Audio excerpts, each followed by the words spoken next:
Olá, graça e paz. Deus vos abençoe.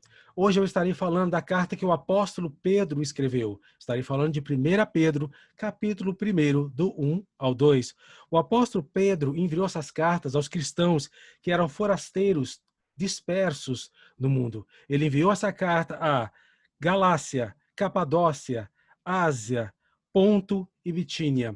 Essa região é denominada a região da Ásia Menor, que hoje, no caso, seria a Turquia.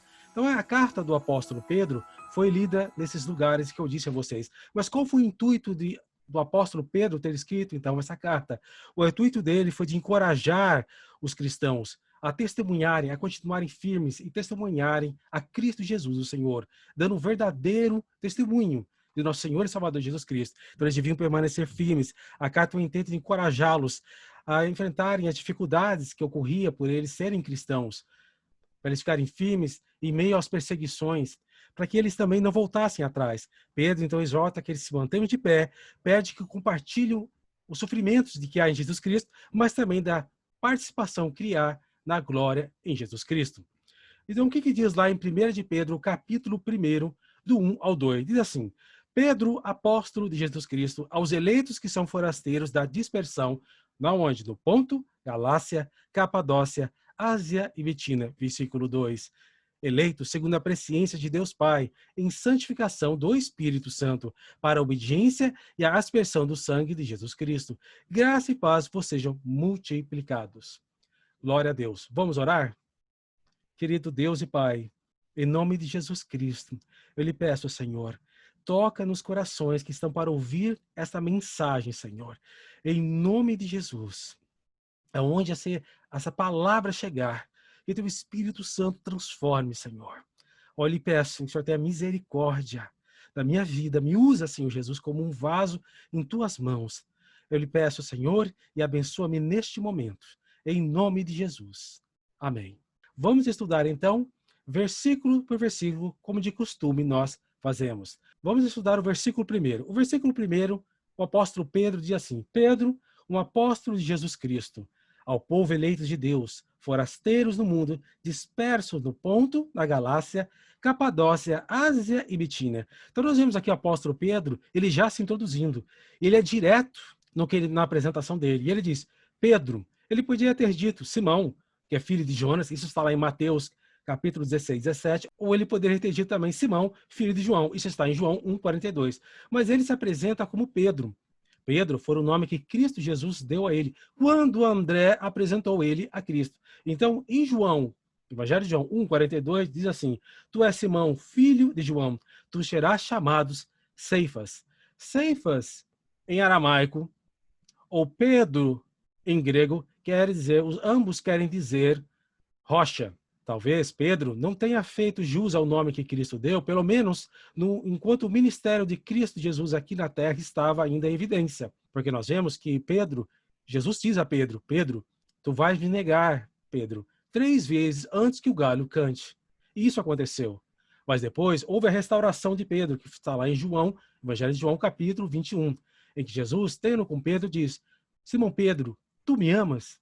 E ele 3 vezes diz: Senhor, eu te amo. Entende-se então que aí, a partir desse momento, Simão Pedro já estava sendo restaurado, fora restaurado por Cristo Jesus. Então eu acredito que nesse momento ele fez jus ao nome que Cristo Jesus lhe deu, Pedro. Ele recebeu esse nome devido à sua personalidade forte, uma personalidade de liderança. Então nós vemos aqui a apresentação da primeira parte do versículo 1, Pedro. Agora nós vamos ver a segunda parte do versículo 1, que diz assim: apóstolo de Jesus Cristo. Muito embora nós saibamos aqui que Pedro era um dos 12 discípulos, ele era um dos discípulos mais chegados a Cristo, ele não se coloca como o apóstolo de Jesus Cristo, não. Veja que ele diz ali: um apóstolo de Jesus Cristo. Então ele está se colocando em pé de igualdade de todos os outros apóstolos. Ele não está se exaltando. Então nós vemos aqui a humildade que há no coração de Pedro. Entendemos também que ao estudarmos a Bíblia, principalmente aqui no Novo Testamento, nós vamos entender e perceber que ele não precisa defender o seu apostolado, como no caso o apóstolo Paulo faz. O apóstolo Paulo defende muito o apostolado dele. Talvez isso seja porque, pelas palavras mesmo do apóstolo Paulo, que diz que era um apóstolo fora do tempo. Por quê? Porque o apóstolo Paulo, na realidade, ele não andou com Jesus enquanto Cristo aqui estava na terra, enquanto Cristo, homem, estava na terra. Mas ele foi escolhido por Cristo Jesus, o apóstolo Paulo. Ele viu ao Senhor e Salvador, fora cheio do Espírito Santo, e o Senhor encheu de uma tal maneira que ele pregou o evangelho e sinais eram feitos através da vida do apóstolo Paulo. Mas Simão Pedro, ele não tinha necessidade de defender o seu apostolado, porque, como eu disse a vocês, ele andava com Cristo Jesus e as pessoas tinham isso como testemunha. Então vamos ver aqui agora a segunda parte. O termo apóstolo tem uma conotação muito mais ampla. Ela não quer dizer simplesmente que, olha, foi enviado, somente isso. Não, o apóstolo Pedro, além de ser enviado, ele foi enviado com a autoridade de Cristo Jesus.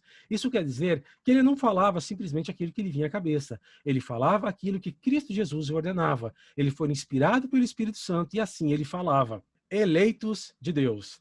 Agora nós vamos ver aqui eleitos de Deus. Nós vemos aqui a primeira parte no versículo 1 dizendo Pedro, agora depois nós vimos apóstolo de Jesus, e agora nós vamos ver eleitos de Deus. O que significa eleitos de Deus? Significa que Deus escolheu esses leitores. Esses leitores em que o apóstolo Pedro está escrevendo, nessas regiões, eles são eleitos de Deus. Nós somos eleitos de Deus. Aqueles que creem em Cristo Jesus são os eleitos de Deus. Deus sabe quem são os seus. Mas toda vez que nós ouvimos, alguém ouve a palavra de Deus, Deus tem uma maneira de fazer o evangelho chegar até você. Quando você vem para Cristo, você é de Deus, porque Deus te trouxe até Ele. Não é você que foi da sua própria vontade, foi o Senhor Jesus que o trouxe até Ele. Então nós vemos aqui que esse povo é um povo separado por Deus, que pertence a Ele, que Cristo Jesus comprou com seu próprio sangue derramado ali na cruz. Mas nós estamos aqui no mundo, e nós, como filhos de Deus, sentimos a perseguição, sentimos o ódio, mas mesmo assim, somos amados de Deus. Este povo, os eleitos de Deus, são amados de Deus. É aquele que Deus ama. É aquele que Deus, ele beneficia. Muitos são chamados, mas poucos são os escolhidos. Ao lermos as cartas do apóstolo Pedro, nós vamos entender que ele nos explica o propósito da eleição. Isso está lá em 1 de Pedro, capítulo 2, versículo 9. Diz assim, mas vocês são um povo escolhido, um sacerdote real, uma nação santa, um povo pertencente a Deus, para que vocês possam proclamar os louvores a Ele, ao qual os chamou da escuridão para a sua maravilhosa luz. A sua maravilhosa luz. Então nós pertencemos a Ele, porque Deus nos chamou para que possamos adorá-lo. Somos um povo separado por Deus. Nação santa, andávamos nas trevas, fomos chamados para a luz, para fazermos a vontade desse nosso Deus e maravilhoso Salvador. Forasteiros no mundo. Então nós vimos aqui a primeira parte do capítulo 1, do versículo 1, que diz assim, Pedro, um apóstolo de Jesus Cristo, nós vemos aqui agora os eleitos, e nós estamos vendo aqui agora forasteiros no mundo. Todo aquele que tem a Cristo como Senhor e Salvador, que é filho de Deus, não pertence a este mundo. Estamos simplesmente de passagem neste mundo.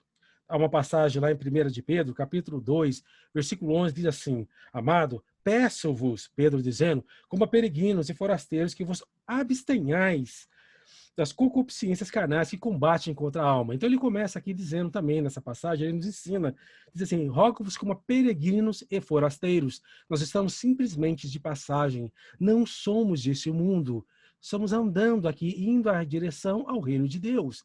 Mas eu quero chamar a atenção também, algo aqui interessante nessa passagem, que diz aqui, quando ele continua, que vos abstenhais da concupiscência carnal. O que seria a concupiscência? A concupiscência seria o desejo desenfreado. Deixa eu vos explicar aqui então melhor. Cristo Jesus criou todas as coisas. Sem ele, nada que existe poderia ter sido feito. Então, Cristo é quem nos criou. Fomos criados à imagem e semelhança de nosso Senhor e Salvador. Cristo, quando nos fez, ele nos criou com prazeres. É bom comer? É bom comer. O problema é que quando nós passamos do ponto de comer, entramos na gula, que é pecado. É bom dormir? É bom dormir. O problema é quando a pessoa passa desse ponto e passa a dormir tanto que vira uma preguiçosa ou um preguiçoso. É bom também trabalhar? Há pessoas que nem gostam de trabalhar. Esses, a palavra fala, vai ter com a formiga, ó preguiçoso. E também aquele que não quiser trabalhar, que também não coma. Está escrito isso na Bíblia. Mas há também um outro extremo de pessoas que querem trabalhar tanto que deixam de estar perto da família. Na passagem lá também, em Eclesiastes, diz assim, que nós devemos usufruir do fruto de nosso trabalho. Então, há um outro caso de pessoas que não conseguem descansar. Trabalham, trabalham, trabalham e não conseguem descansar, usufruir do fruto do seu trabalho. E acham que fazendo isso está fazendo alguma coisa errada. De alguma maneira, elas sentem, têm uma sensação. E isso não pertence a Deus. O trabalhar e poder usufruir do seu trabalho é de Deus, é bênção. Pessoas assim estão voltadas para o legalismo, têm tendência para o legalismo. Ou seja, estão um pouco voltadas mais para o Antigo Testamento no sentido da lei. A lei, nesse sentido do Antigo Testamento, já acabou. Nós vivemos hoje na graça. Então, pessoas assim que não conseguem relaxar têm um sentido, têm a tendência a ser um pouco mais legalista. E elas precisam entender que nós estamos na graça. Estamos debaixo de bênção de Jesus. É pela graça que somos salvos, não é pelas obras. As obras é um reflexo daqueles que são salvos, mas não é através das obras que somos salvos. Então, assim, pessoas legalistas têm a tendência de achar que elas têm que fazer algo para obter alguma coisa em troca. E elas não conseguem descansar. Então a palavra nos ensina, lá em Eclesiastes, que devemos descansar em Deus, usufruir do fruto do nosso trabalho. Isso daí é sabedoria. Então ele diz aqui, em 1 de Pedro, voltando aqui, capítulo 2, 11, peço-vos como peregrinos e forasteiros, que vos abstenhais. Deixa bem claro aqui que nós não pertencemos a este mundo. Somos peregrinos, estamos de passagem. Mas perceba também que ele diz que vos abstenhais. Então aqui há um conjunto, há um trabalho entre o ser humano e o Espírito Santo, que ele está dizendo, abstenhais. Então Pedro aqui espera que nós viemos a fazer a nossa parte. O Espírito de Deus nos capacita, mas eu tenho parte também. Eu trabalho, eu sou o ser humano, ele não está inerte em relação à obra do Espírito Santo. Há um trabalho em conjunto. Outra passagem também, que isso está lá em Filipenses capítulo 3, versículo 20, que diz assim: a nossa cidade, porém, a nossa cidadania, porém, não é que está aqui, mas é o que está nos céus, de onde esperamos ansiosamente o nosso Salvador. Quem é o nosso Salvador? Cristo Jesus. Ele é o nosso Salvador. Então nós não somos aqui daqui, estamos simplesmente de passagem, pertencemos a Cristo Jesus. Andamos aqui, mas nosso coração e nossa mente está em Cristo Jesus. Agora nós vamos ver dispersão. Então nós vimos aqui no versículo 1, Pedro se apresentando, apóstolo de Jesus Cristo. Nós vemos aqui os eleitos, forasteiros e a dispersão. A palavra dispersão se refere ao tempo do exílio do povo de Israel. No ano 586 aconteceu a primeira diáspora.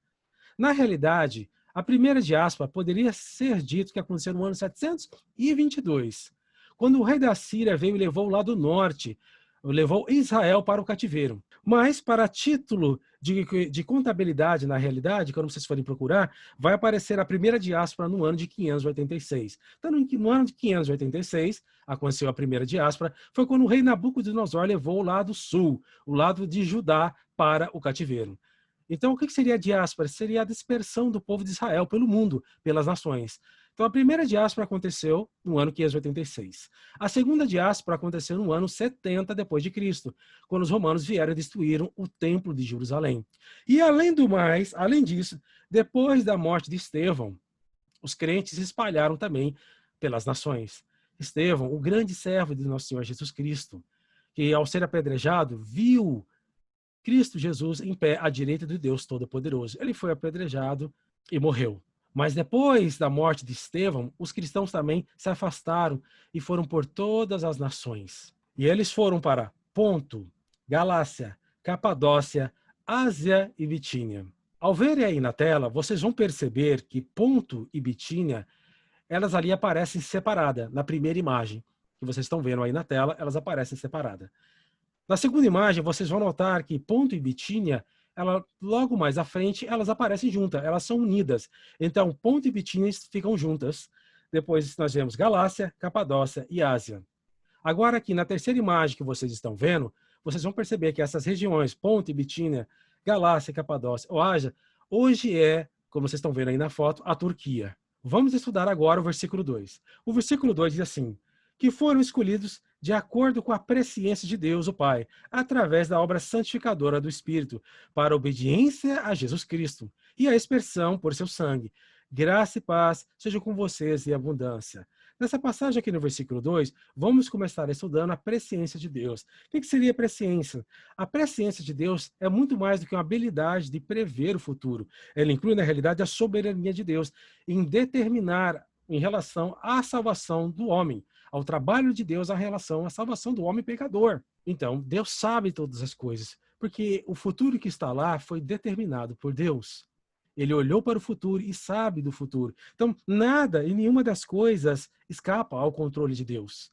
Em outra passagem, lá em Romanos, o apóstolo Paulo também fala, em Romanos 8:29, fala isso, que diz assim: aos que de antemão conheceu também e os predestinou para ser conforme a imagem de seu filho. Então, Paulo aqui indica que o conceito tanto de predestinação e presciência andam juntas. Uma presciência não é simplesmente você ter a ciência, eu sou ciente de algo, de alguma coisa que está ali na frente. Não, tem a ver com a determinação de Deus, tem a ver com a soberania de Deus em relação ao plano da salvação, minha e sua. Então Deus tem o controle de tudo, nada escapa ao controle de Deus.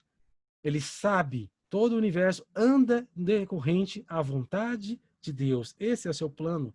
Então, quando nós chegamos à vontade, quando nós chegamos a Deus, nós viemos a Ele porque Ele trabalhou através do seu Espírito Santo em nós e nos trouxe com laços de amor. Ele nos trouxe. Em Efésios capítulo 1, 4 e 5 também diz assim: assim como nos escolheu nele antes da fundação do mundo, para sermos santos e irrepreensíveis perante ele em amor. Versículo 5. Nos predestinou para ele, para a adoção de filhos, em meio ao nome de Jesus Cristo, segundo o beneplácito da sua vontade. Então, Deus nos chamou, nos escolheu.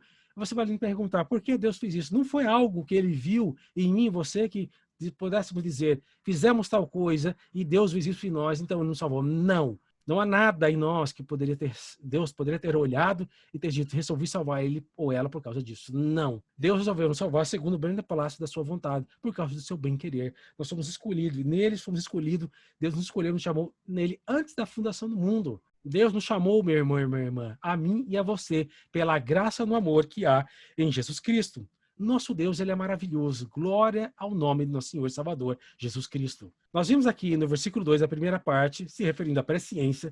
Agora nós vamos ver a segunda parte, se referindo à santificação. Então, Pedro escreveu a sua epístola àqueles que foram escolhidos por Deus, ao trabalho de santificação que há no crente. O crente que não recebe ao Senhor e Salvador, ele não pode entrar na presença de Deus sem a obra de santificação que há do Espírito Santo. Então nós vemos aqui que Deus, a diferença que há no nosso Deus e do homem pecador. Mas sem o trabalho do Espírito Santo de Deus que há em nós, nós não podemos nos achegar à presença de Deus. Só podemos nos achegar à presença de Deus com o trabalho do Espírito Santo. Por isso que diz que aquele que receita Jesus como Senhor e Salvador, o Espírito Santo de Deus vem morar nele. E aí passamos a ser filhos de Deus, não criaturas mais, mas sim filhos de Deus. Paulo também escreve praticamente a mesma coisa que Pedro também escreveu. Lá em 2 Tessalonicenses, capítulo 2, versículo 13, Tessalonicenses, hoje seria a atual Grécia.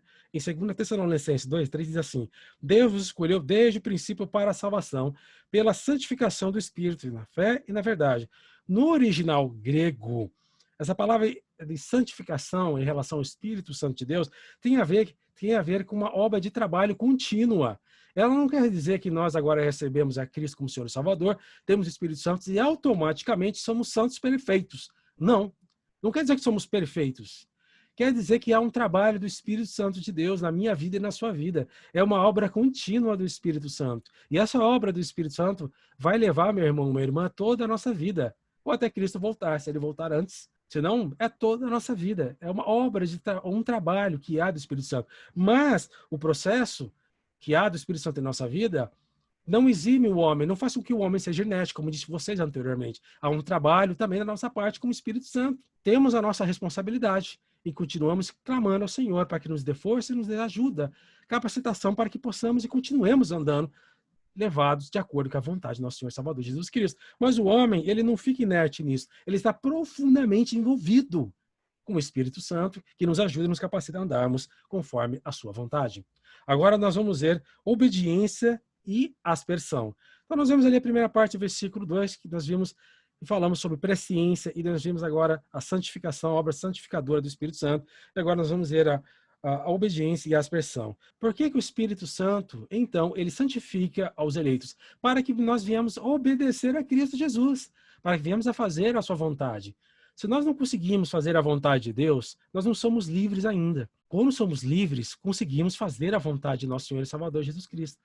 Por isso que precisamos clamar ao nosso Deus e buscar a Ele forças, que o Espírito Santo de Deus Espírito que trabalha em nós nos capacitará. A tradução para obediência a Jesus Cristo e a aspersão pelo seu sangue é fiel no grego, porque o termo de obediência e aspersão quer dizer que Deus, ele fez uma aliança, ou seja, a aliança que ele fez com o seu povo permanece de pé. Então Pedro aqui declara, por meio da morte sacrificial que houve de nosso Senhor e Salvador Jesus Cristo, essa morte sacrificial, ele derramou seu sangue na cruz, ele assim redimiu os eleitos, ele comprou os eleitos. Assim, em resumo, o Deus triuno nos deu três privilégios aqui distintos.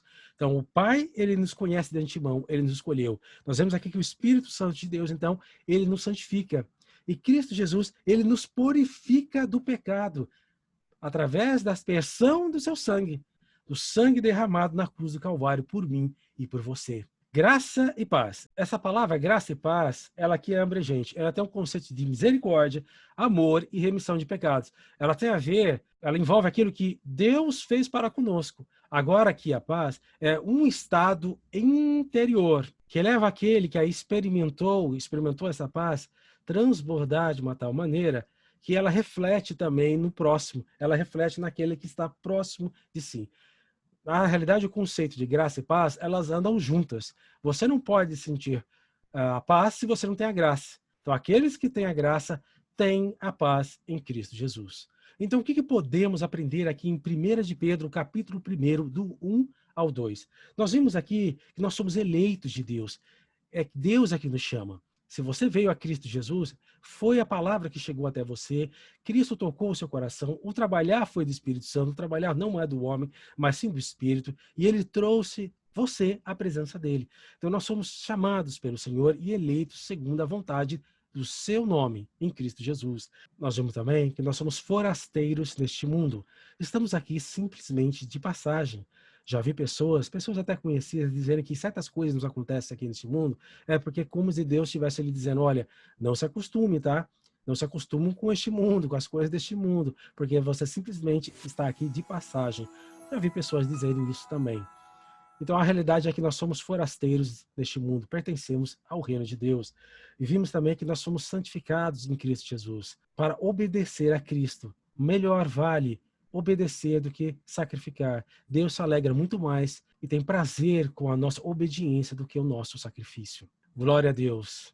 Eu espero, meu irmão, minha irmã, que vocês tenham gostado deste vídeo. Se vocês gostaram, não esqueçam de deixar um like. Compartilhe esse vídeo com as pessoas que vocês sabem que estão precisando de ouvir. Todos nós precisamos de ouvir a palavra de Deus. Compartilhe esse vídeo com alguma pessoa que você conheça. Deus vos abençoe e eu vos vejo no próximo vídeo.